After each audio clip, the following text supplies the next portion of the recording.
Exato, e aí a gente já começa a perceber alguns dos desafios para quem tem inclusão. Um deles é o desejo de que todos sejam ouvidos, todos participem, né? Então, isso é muito nobre, mas em algumas situações isso é inviável.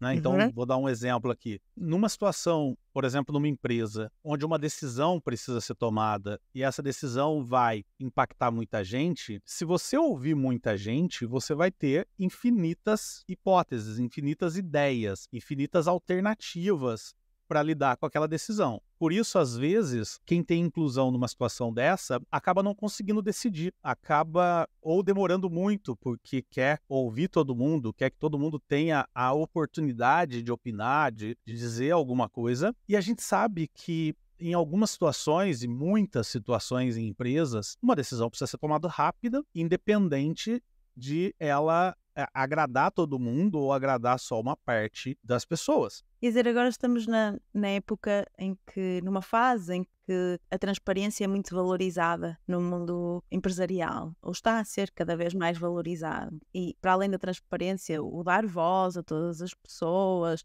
a partilha da tomada de decisão, não ser só centralizada no líder, etc. E já vi empresas com esses constrangimentos, no sentido em que, ao perguntarem tudo a todos, era muito tempo que era despendido em tomadas de decisões e às vezes tomadas de decisões pequenas e relevantes e que as Exato. pessoas não queriam estar a dar a opinião delas sobre aquilo porque não lhes interessava minimamente.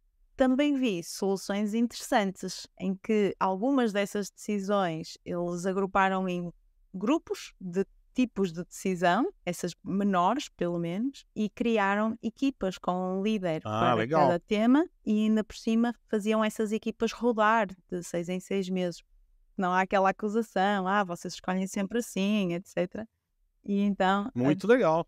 foi uma solução que eu achei muito interessante. Muito interessante. Então, o que você coloca para quem, por exemplo, tem inclusão e está na posição de liderança, é uma ideia muito legal de você, de repente, porque além do fato de você permitir que as pessoas sejam ouvidas, você Uhum. empodera as pessoas pela decisão, né? E sabe uma coisa legal que me veio à mente enquanto você comentava isso?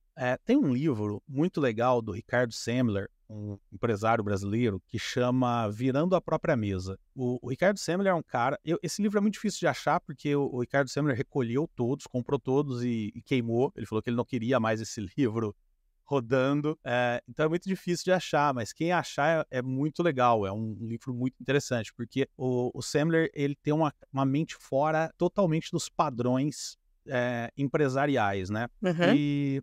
Mas o ponto que eu quero trazer do livro, ele conta que quando ele assumiu a gestão, o controle da empresa do pai dele, ele fez uma série de mudanças. E uma das mudanças que ele conta é que até ele entrar, quem decidia qual era a cor do uniforme dos trabalhadores era o RH. Então o RH ia lá e falava, o uniforme vai ser azul. E aí fazia azul para todo mundo.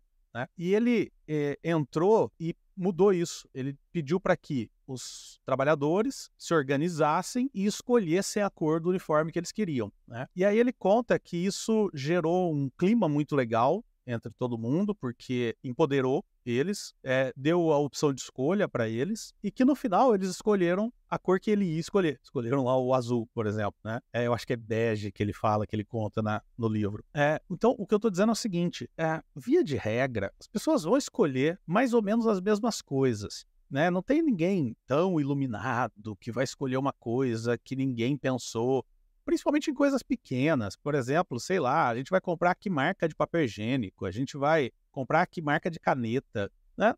Muito, né? E talvez isso seja uma oportunidade legal para quem tem inclusão de começar a incluir pessoas, né? E empoderar as pessoas. Eu tenho um jeito de liderar que você já deve ter percebido isso numa fala que eu te dei, eu vou dizer qual é, que é o seguinte, eu acho que as pessoas que são responsáveis por alguma coisa, a partir do momento que elas são responsáveis, elas fazem o que elas acharem que deve ser feito. Você perguntou para mim um dia, que tema que a gente vai gravar? A gente pode depois bater um papo, escolher. Eu falei, não, escolhe você. Escolhe e fala, a gente grava, né? Quando a Rebeca me perguntava, mas como é que você acha que eu devo postar isso nas redes sociais? Posta do jeito que você achar que você deve. Primeiro, porque ela sabe muito mais disso do que eu. Mas segundo, porque era ela que tinha que fazer. Então, eu tive um liderado meu, Fagner, que já até participou de um episódio nosso aqui uma vez, há muito tempo atrás, e que eu liderava ele dessa forma. Ele tinha os trabalhos dele para fazer. Eu falava, cara, você sabe fazer. Você foi contratado porque sabe fazer. Faz o que você achar que você deve. E aí, óbvio, em coisas maiores, eu olhava, eu acompanhava. Mas mesmo nas coisas maiores, se tivesse um conflito de decisão que não fosse algo que eu visse que era muito complicado, deixava ele decidir, né? Então, o que você coloca eu acho muito legal. O cuidado para não demorar muito para decidir quando você é líder e a oportunidade de repente, empoderar os liderados com esse tipo de formação de grupo aí que você comentou, né? Você acabou de ver um corte do podcast Talentos para o Sucesso. Entra lá no nosso canal no YouTube ou no Spotify. É só você procurar por Talentos para o Sucesso para assistir o episódio completo desse corte que você gostou tanto de ver agora.